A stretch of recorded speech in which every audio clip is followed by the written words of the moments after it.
Mi grupo conformado por Kirianis Caraballo, Yanesca Rauli, Lice Galvez, Marlene Farón y mi persona Kesia Laguna tenemos el placer de presentarle nuestra charla sobre la clonación.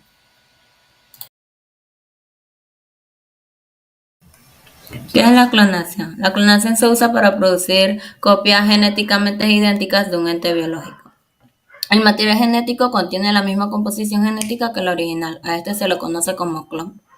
Los investigadores han clonado gran variedad de materiales genéticos, tales como los genes, eh, células, tejidos, organismos enteros, hasta incluso una oveja.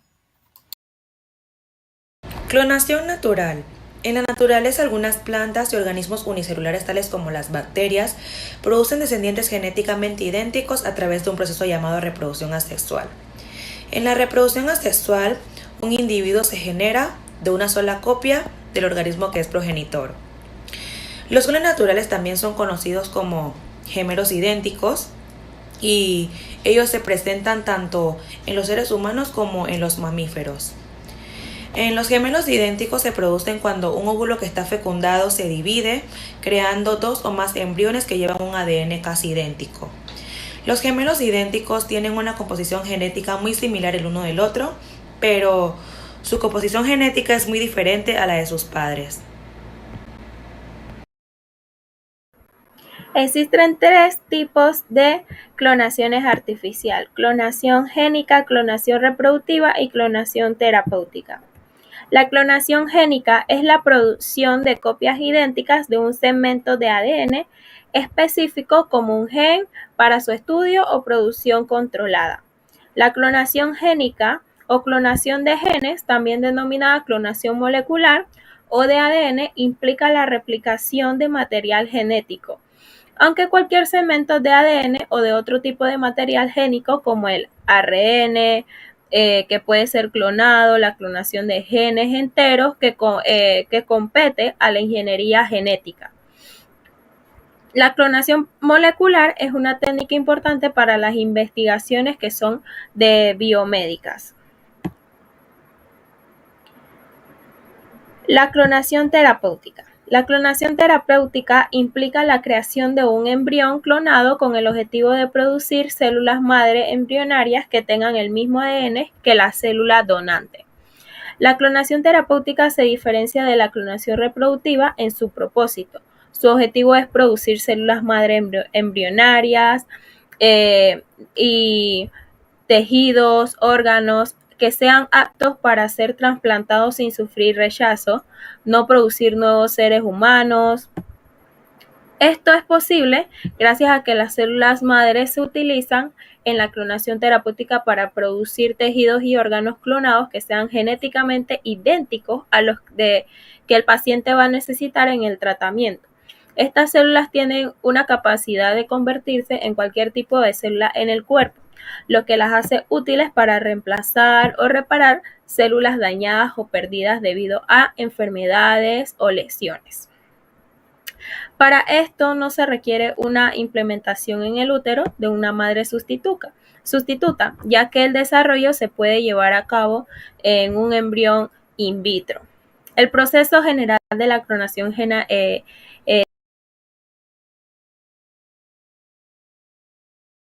terapéutica incluye 4 pasos, que son que el núcleo se introduce en un ovocito al cual se le extrajo el núcleo. Luego el óvulo se desarrolla en un embrión debidamente en un laboratorio. Cuando el embrión llega al estado de blatocito, se le extraen las células madres pluripotentes y se van a cultivar en el laboratorio para obtener el número deseado. Luego estas células pluripotentes que le mencioné se van a cultivar en diferentes medios que las van a estimular y a diferenciarse de cualquier otro tipo de célula que se necesite. La clonación reproductiva es la creación de copias de un organismo completo, generalmente para la investigación científica o la reproducción de un organismo con características deseables. Esta es una técnica de clonación que busca crear organismos genéticamente idénticos a un ser vivo. En esta técnica se utiliza una célula somática del organismo original, la cual se funciona con un óvulo sin núcleo y se va a implantar en un útero para su gestación.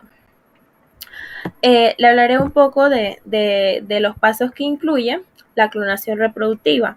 Es que en esta se utilizan células somáticas del organismo que se quieren clonar y se le va a extraer el núcleo, lo que se denomina enucleación. Este núcleo se va a introducir en un ovocito, una célula germinal femenina que sea precursada de un óvulo, al cual ya se le extrajo el núcleo. El ovocito se desarrolla en un embrión. El embrión se implanta en el útero de la hembra, que sea de la misma especie, donde completa el desarrollo. Y esto fue lo que pasó con lo de la oveja Dolly, que le estaré hablando más adelante.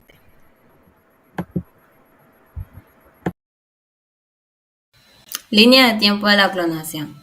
La primera clonación en el mundo animal se da en 1952 a partir del óvulo de una rana. Científicos de la Universidad de Pensilvania, al ver de que el experimento salió con éxitos, continuaron clonando en ratones.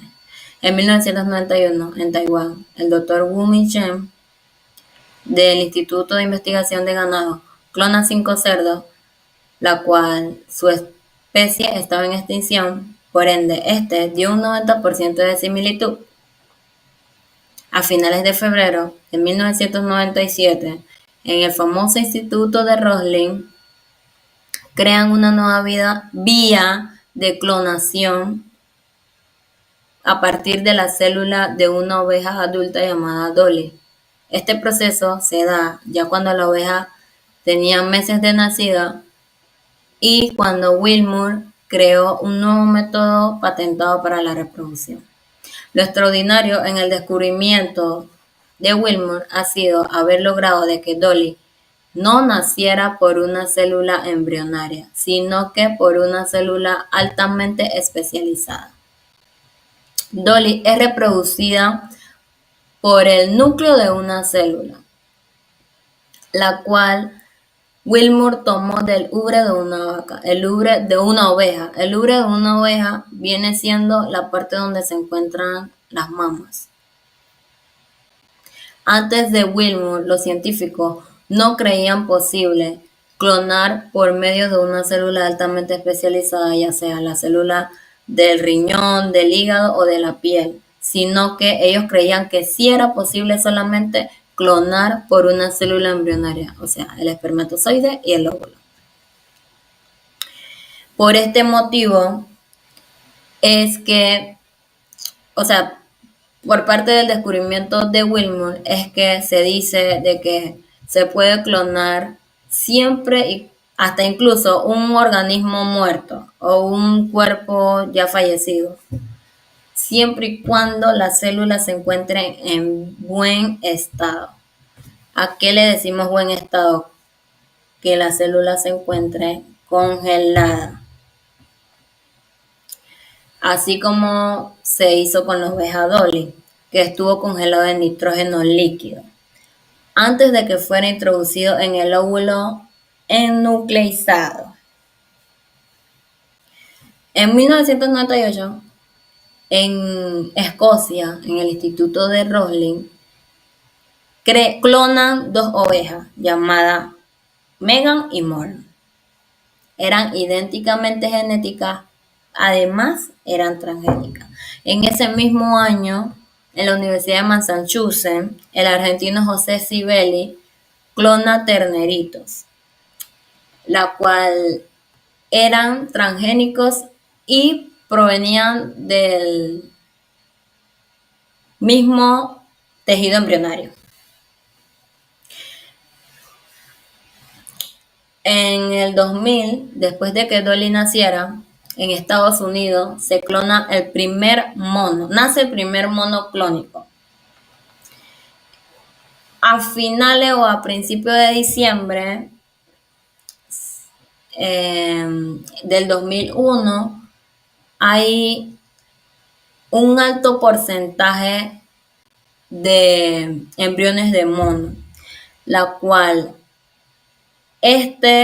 fueron obtenidos con el mismo método que se utilizó con la oveja Dolly, pero los monos se dieron como defectuosos. En agosto del 2002 nace con éxito en Argentina. Nace con éxito el primer bovino clónico de raza Jersey.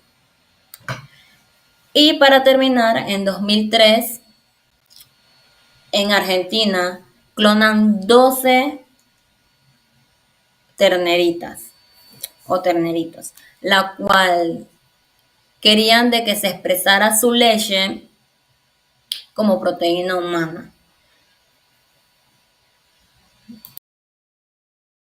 El primer éxito de clonación en mamífero.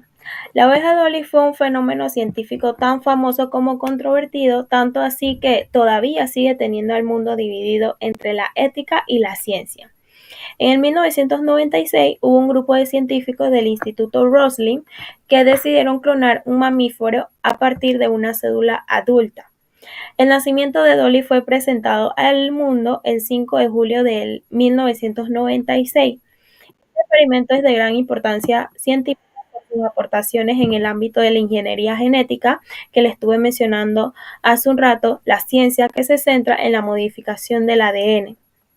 La variación genética y también la clonación han ocurrido siempre en la naturaleza, incluso antes de que el ser humano decidiera intervenir en ellas de una forma consciente.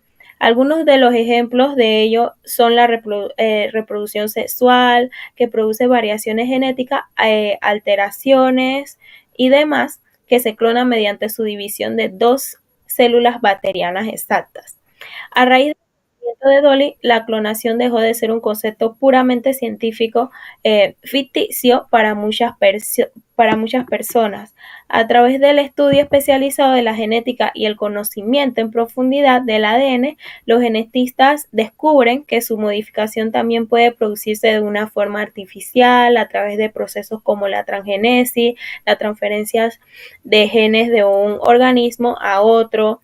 Estas primeras pruebas de esto fueron en el 1973 llevadas a cabo con bacterias por los científicos estadounidenses Cohen y Boyer. Este descubrimiento da lugar al nacimiento de Dolly después de más de 20 años a manos del equipo de Ian Wilmut, convirtiéndose en la primera clonación por transferencia nuclear de células somáticas adultas exitosas en mamíferos. Este experimento generó muchas preguntas y miedos en la población, como cómo podría un ser humano ser clonado, qué implicaciones tiene este proceso para un individuo que sea clonado, dónde queda el límite entre la ciencia y el experimento con humanos y otros animales. Estas preguntas fue una gran polémica en noviembre de 1997, tanto así que la UNESCO tuvo que crear la Declaración Universal sobre el Genoma Humano y los Derechos Humanos, que prohíben explícitamente la clonación de personas. Desde ese entonces, los científicos han seguido experimentando igual con la clonación de otros mamíferos, como es en el caso de la clonación del lobo ártico en China, que es uno de los ejemplos más recientes en mamíferos que le estará hablando mi compañera más adelante. Uno de los datos de la oveja Dolly son: la oveja Dolly tuvo 6 crías, luego de esto le dio artritis y Dolly fue sacrificada por sus mismos creadores a los 6 años el 14 de febrero del 2003. Maya, loba ártica clonada en China. El nacimiento del primer lobo ártico salvaje clonado del mundo es un hito para la aplicación de la tecnología de clonación. Es de mucha importancia ya que contribuye para la conservación de animales raros y en peligro de extinción. También contribuye para la biodiversidad, o al menos así dicen algunos expertos. En un intento de restablecer lo que vendría siendo la población de este animal, un laboratorio de Beijing clonó el 10 de junio del 2022 a una loba ártica a la que se le fue bautizada con el nombre de Maya. 100 días después del nacimiento de esta loba, los investigadores chinos fueron revelando que la loba se encontraba en perfectas condiciones de salud. Básicamente, el proceso de clonación que se utilizó para esta loba fue el mismo utilizado por primera vez en 1996, cuando se clonó a la oveja Dolly. Concretamente, se empleó ADN de una muestra de piel de una hembra de lobo ártico que vivía en un parque temático de Harbin, Portland, y que había fallecido en el año 2021. A continuación, lo que se hizo fue que se insertó ese material genético en un óvulo de una perra de la raza Beagle, a la que se le había extraído el núcleo. Se utilizó esta perra porque los perros y los lobos actuales se dice que comparten ascendencia genética con algunos lobos que son antiguos. Más allá de los problemas éticos, según estos expertos, el nacimiento del primer lobo ártico salvaje es un hito muy importante en el mundo entero, ya que a la vez da un paso importante para lo que viene siendo, como ya mencioné, la conservación de los animales raros y en peligro de extinción. Los animales que son clonados aún tienen la capacidad de reproducirse si tienen óvulos que son fertilizados y están intactos, de modo que el director de este proyecto en el Instituto de Investigación de Recursos de Animales Experimentales de China para el Control de Alimentos y Medicamentos dijo que la clonación podría fomentar un punto muy importante para restablecer la biodiversidad. A continuación, en esta diapositiva podemos apreciar a la que vendría siendo Maya, la loba ártica que fue clonada, junto a la perra de raza Beagle que se utilizó para este experimento. En las imágenes se pueden apreciar que ambas se encuentran aún manteniendo buena condición de salud, y en ese preciso instante donde se sacaron las fotografías aún se encontraban en el laboratorio en Beijing, donde se realizó todo el experimento de la clonación. Muy buenas tardes, profesor. El día de hoy estaré hablando un poco sobre los países que prohíben la clonación. Sabemos que el tema de la clonación es un tema muy controversial, ya que en muchos países la prohíben más que todo por sus regulaciones o sus restricciones por la ética, la moral y la seguridad. Entre estos países tenemos a Estados Unidos, que en 1998, 99, 2001, 2004 y 2007 la Cámara de los Representantes de Estados Unidos llegaron a unas votaciones donde se aprueba la ley que prohíbe todo tipo de clonación reproductiva y terapéutica. También dice en esta misma ley que toda aquella persona que quebrante esta ley será sancionada con una multa de hasta $1 millón o 10 años de cárcel. Tenemos a Reino Unido. En Reino Unido, el gobierno británico, exactamente el 14 de enero de 2001, el gobierno británico aprobó una ley que permite la fertilización embrionaria. Esta ley no tuvo mucho tiempo de vigencia, ya que el 14 de noviembre de 2001, el grupo Provida le gana la pelea legal en donde se aprueba la ley que prohíbe todo tipo de clonación reproductiva humana y terapéutica. Tenemos en Canadá. En Canadá se aprobó una ley que prohíbe todo tipo de clonación reproductiva embrionaria, para ya sea para la compra, venta o investigación, asimismo como también del semen o cualquier otro material reproductivo. Tenemos que en Australia también se crea una ley que prohíbe todo tipo de clonación humana, pero que a partir del 2006 se hace otra ley, se crea otra ley, la cual permite la clonación terapéutica con fines investigativos. En India no hay una ley como tal que prohíba la clonación, pero tienen ciertas restricciones, al igual que en Alemania. También entre esos países que prohíben la clonación humana, pero no tienen una ley como tal que las avale, tenemos a Rusia, a México, a Francia, entre otros.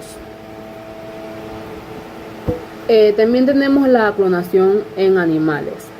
Con la clonación en animales en estos países son un poco más flexibles, ya que gracias a la clonación en animales no podemos como podemos como ir innovando en las investigaciones. Sin embargo, en Suiza está totalmente prohibido todo tipo de clonación en animal con fines de venta. En Francia tiene ciertas restricciones y en Alemania tiene ciertas regulaciones. Ahora vamos a pasar a las Naciones Unidas. Ok, las Naciones Unidas exactamente el 13 de diciembre de 2001 se hace una asamblea general en donde participaron países como Estados Unidos, Alemania, Costa Rica, México, en Colombia, entre otros, en donde Costa Rica se pronuncia y dice que podíamos adoptar la prohibición de la clonación terapéutica, perdón, de la clonación reproductiva. A esto muchos países le hicieron caso omiso y dejaron el tema ahí. No fue hasta el 2005 donde se hace otro congreso y entonces aquí es donde se acepta la prohibición, no en todos los países, se acepta la prohibición del tipo de clonación reproductiva, pero se hace énfasis en que se va a aceptar siempre y cuando el tipo de este tipo de clonación reproductiva afecte la seguridad de una persona.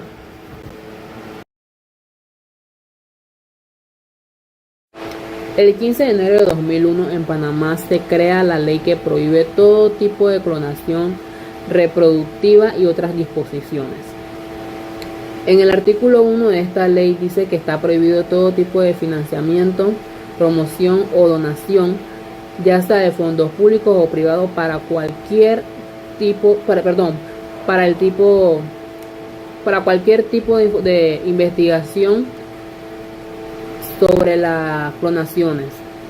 En este mismo artículo, en esta misma ley, en el artículo 2 dice que la clonación terapéutica está permitida siempre y cuando esta sea por un cordón umbilical o de un recién nacido o un método desarrollado e implementado en otros países. En esta misma ley también se plantea como el último punto que toda aquella persona que infrinja esta ley estará multada hasta con $1.000.000. La radiología y la clonación son campos muy distintos de la ciencia y la medicina y no tienen mucha relación entre sí, pero pudimos hallar unas conexiones indirectas. Entre esas tenemos que las imágenes avanzadas, que son la tomografía computarizada y la resonancia magnética, pueden ayudarnos a estudiar el desarrollo de las clonaciones. Sabemos que la radiación puede alterar el ADN de la clonación, pero la verdad esto no es una pérdida en este tipo de investigaciones, ya que es valiosa porque cada tipo de mutación o alteración que se vaya desarrollando en este tipo de clonaciones para los científicos, esto es ganancia. Sabemos que para estas sabemos que podemos utilizar la radiación, la tomografía o la resonancia magnética una vez que el animal ya esté clonado, para poder así entonces evaluar la salud, el desarrollo del animal. También sabemos, no es una técnica común, pero se preserva la materia genética. Como ya lo había mencionado antes, la radiología y la clonación no tienen una conexión directa, ya que la radiología es un método de diagnóstico y tratamiento por imagen, y la clonación más que todo es un método de investigación científica. Implicaciones éticas. En términos de bioética, la ética de la clonación se refiere a una variedad de posturas éticas acerca de la práctica y posibilidades de la clonación, en particular la clonación humana.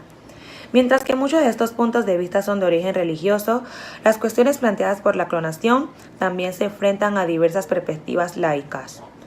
Los defensores de la clonación terapéutica apoyan su desarrollo bajo el entendimiento de que se pueden generar tanto tejidos como órganos enteros para así darle tratamiento a los pacientes que de una manera no pueden conseguir un trasplante. También plantean que se puede usar para evitar la necesidad de fármacos inmunosupresores, también para evitar los efectos del envejecimiento. Los defensores de la clonación reproductiva, ellos sostienen que los padres que no pueden procrear también deberían tener acceso a lo que sería la tecnología de la clonación. En cambio, desde la otra perspectiva, algunos opositores de la clonación reproductiva tienen la preocupación de que esta tecnología aún no está lo suficientemente desarrollada y no es segura.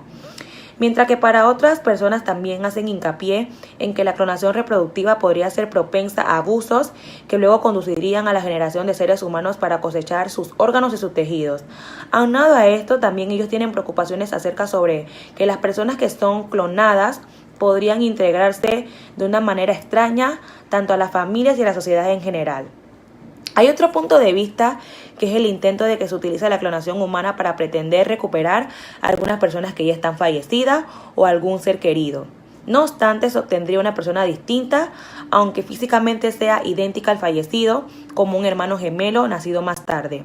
Esta nueva persona estaría influida por su propia situación cultural, sus propias experiencias, sus propias opciones de la vida. Por tanto, sería pura casualidad que la persona clonada seguiría siendo idéntica a la otra persona, tipo un deportista, un artista, entre otros, aunque sea clonada por las mismas células. Asimismo, también existe la percepción de la religión católica que dice el Papa Juan Pablo II. Él se pronunció diciendo que ninguna experimentación científica en ningún momento y por ningún motivo puede ser justificada, así pase el límite determinado al respeto de la vida desde su concepción, según lo tiene establecido la voluntad de Dios. Personalismo. El personalismo es una corriente filosófica que hace el énfasis en la persona. Considera al hombre como un ser relacional, esencialmente social, comunitario, un ser libre, trascendente y con un valor en sí mismo que le impide convertirse en un objeto como tal. Un ser moral con capacidad de amar, de actuar en función de una actualización en sus potencias y finalmente de definirse a sí mismo considerando siempre la naturaleza que lo determina. Origen del personalismo. El personalismo como corriente de pensamiento tiene lugar dentro de un medio rodeado por diversas ideologías de la situación política que el mundo atravesaba durante la primera mitad del siglo XX. El cientificismo y positivismo estaban dentro de este contexto y fueron dos de las ideologías que más repercusiones tenían en el pensamiento y actuar humano de la época. La causa de la popularidad de este nuevo materialismo intelectual se hallaba en el éxito alcanzado por la ciencia experimental. El método científico era considerado como el único método de conocimiento válido, y las únicas dimensiones que realmente existían eran la física y las materiales, puesto que podían ser controladas por este método. El capitalismo, por su parte, proclamaba la libertad del individuo y su derecho a la propiedad privada, pero después no establecía mecanismos solidarios entre los sujetos, sino que cada uno debía resolver sus problemas con su propia fuerza y recursos. En respuesta al capitalismo aparece el marxismo, como ideología de gran importancia en el viejo mundo. Él mismo ofrecía un enfrentamiento con el opresor a través de la lucha de clase para reapropiarse de los medios de producción que habían sido usurpados por los explotadores. El hombre se hallaba subordinado a la humanidad total, para lo que se buscaba el llamado paraíso comunista. Junto al marxismo aparecieron dos movimientos totalitarios con una percepción de la persona muy particular. El nazismo, por un lado, propugnaba la supremacía de la raza aria sobre todas las otras, y de ahí deducía su derecho a gobernar sobre todos los pueblos. El fascismo, por otro lado, definía al hombre como un momento o manifestación concreta que adquiere un espíritu que permanece y al que tiene que ponerse a su servicio. Ante las corrientes de pensamiento que subordinaban al hombre o a la persona a un ser superior y no definían por completo lo que significaba ser persona, surgió la necesidad de una respuesta que lo revalorizara y definiera la verdadera identidad del mismo. Precursores del personalismo. Kant y la dignidad de la persona. Kant influye en el personalismo como inspiración, sobre todo a través de su formulación filosófica de la dignidad de la persona, en donde él decía, los seres racionales llámense personas ya que su naturaleza lo define ya en sí como fines en sí mismos. Esto es como algo que no puede ser usado meramente como un medio y por lo tanto limita en este sentido todo capricho y es objeto de respeto. De esta tesis, él concluyó el imperativo categórico que dice, trata a la humanidad tanto en tu persona como en la de los demás, siempre como un fin y nunca solamente como un medio. ¿Qué él quería decir con esto? Que los objetos tienen precio, pero las personas tienen dignidad. Kierkegaard y el existencialismo. Un peso mayor en el surgimiento del personalismo lo tiene el existencialismo iniciado por Kierkegaard. Este se convirtió en el profeta del individuo concreto y de la existencia individual y específica. Él además aportó otras ideas de gran trascendencia como la importancia antropológica de la interpersonalidad y la relación del hombre con un Dios persona. Él defendía mucho que el espíritu humano se define mucho más por sus relaciones personales que por sus relaciones con objetos. Principales personalistas. Primero tenemos a Jacques Maritain. Este fue un filósofo francés del siglo XX que es reconocido por su defensa de la libertad, los derechos humanos y la dignidad de la persona. Su pensamiento se fundamenta en una visión cristiana de la persona como un ser concreto de una dimensión moral y espiritual. Maritain abogó por una visión humanista y solidaria que resaltara la importancia de la justicia social y la promoción del bien común. Maurice Nendozel. Este profesa sinceramente el personalismo, en cuanto que declara que la persona es algo fundamental en la realidad y en las estructuras del mundo, y ha dedicado sus esfuerzos al análisis de la intimidad psíquica del ser personal y de las relaciones interpersonales. Gabriel Marcel. Él mismo ahondó en la noción de misterio, esperanza y autenticidad en la experiencia personal. Enfatizó la importancia de la fe, la confianza y el compromiso en las relaciones interpersonales, así como la construcción de una ética basada en la responsabilidad hacia los demás. Su filosofía del ser en situación resalta la importancia de la presencia y el encuentro genuino entre las personas. Y por último tenemos a Emmanuel Mounier, que él propuso una visión ética y política centrada en la persona y en la comunidad. Él defendió que la realización plena de la persona solamente puede ser en un contexto social justo y solidario. Y su pensamiento articuló la necesidad de promover una cultura de encuentro, diálogo y participación activa en la vida pública. Ahora les estaré hablando acerca del vitalismo. El vitalismo es una corriente de pensamiento que defiende que los seres vivos se distinguen fundamentalmente de la materia inerte, no solo por su complejidad estructural y funcional, sino también por la presencia de una fuerza o principio vital, inmaterial e irreductible a las fuerzas físicas y químicas conocidas. Esta fuerza vital se considera esencial para todas las funciones vitales de los seres vivos, como por ejemplo el desarrollo, el crecimiento, la reproducción y la autorregulación. El vitalismo defiende que la vida no puede ser explicada totalmente a través de una reducción a sus componentes físicos y químicos, sino que existe algo intrínsecamente diferente en la materia viva que la distingue de la no viva.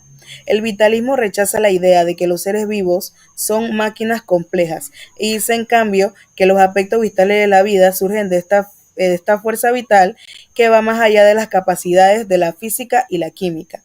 A lo largo de la historia, diferentes versiones del vitalismo han intentado dar diferentes nombres o mecanismos a esta fuerza, como por ejemplo elan vital, enteliquia y otros conceptos que intentan capturar la cualidad única e indefinible de la vida.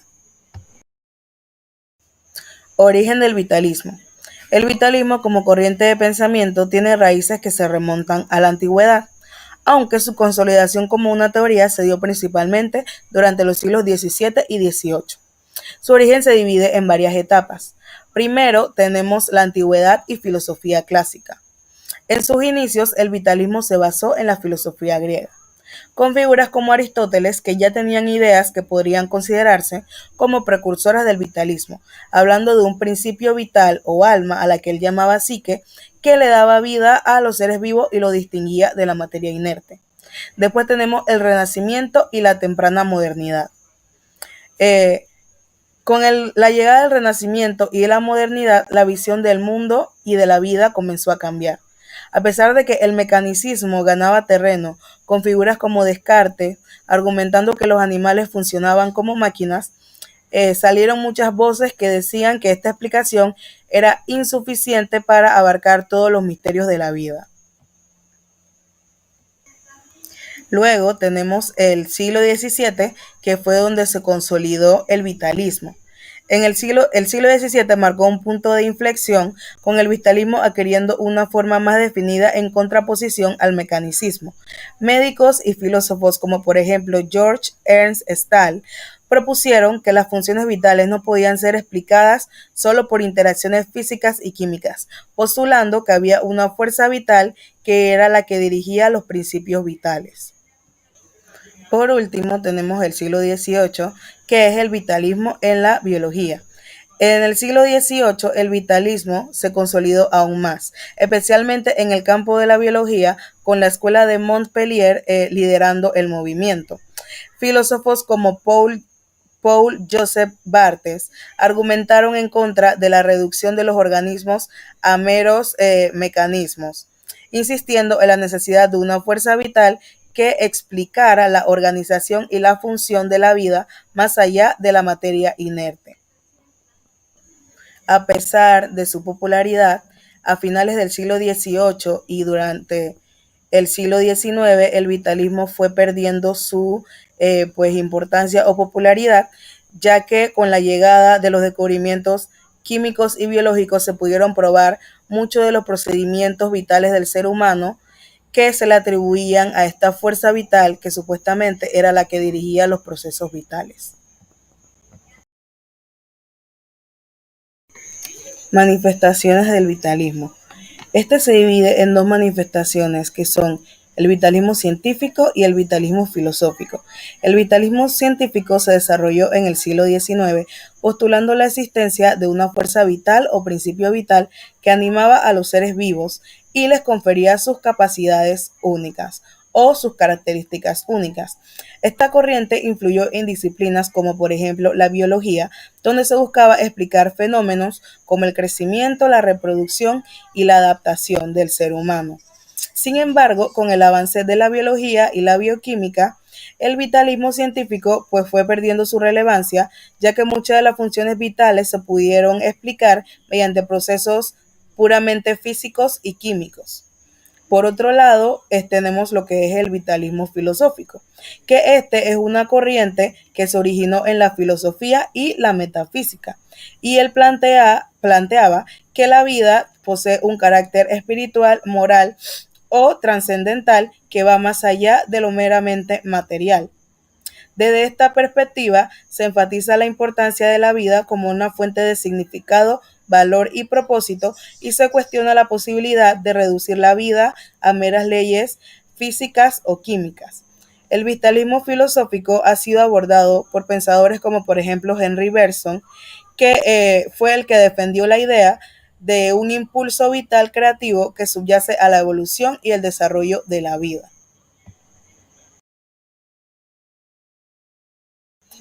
Bueno, por último les estaré hablando acerca de los exponentes del vitalismo.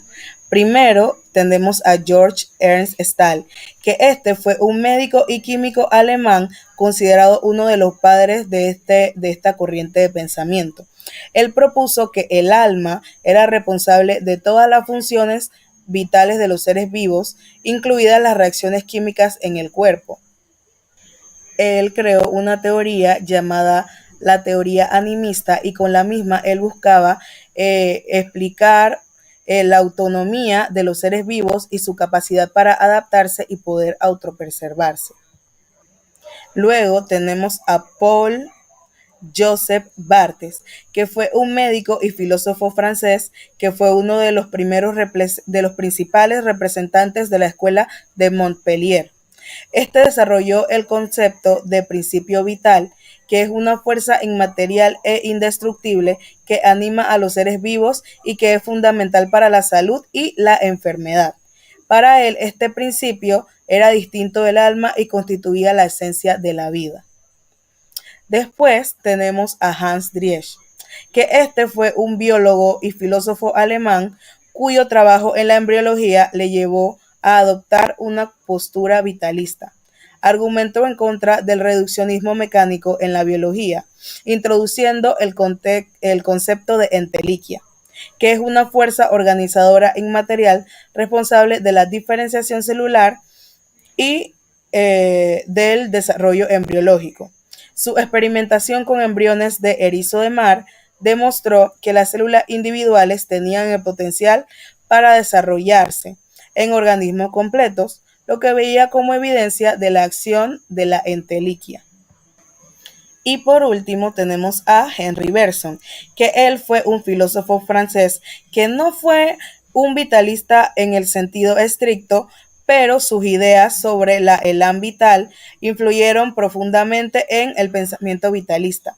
En su obra La evolución creadora, él argumentaba que la evolución de la vida es un proceso creativo y dinámico impulsado por una fuerza vital, la cual no puede ser plenamente capturada por el análisis científico-mecánico.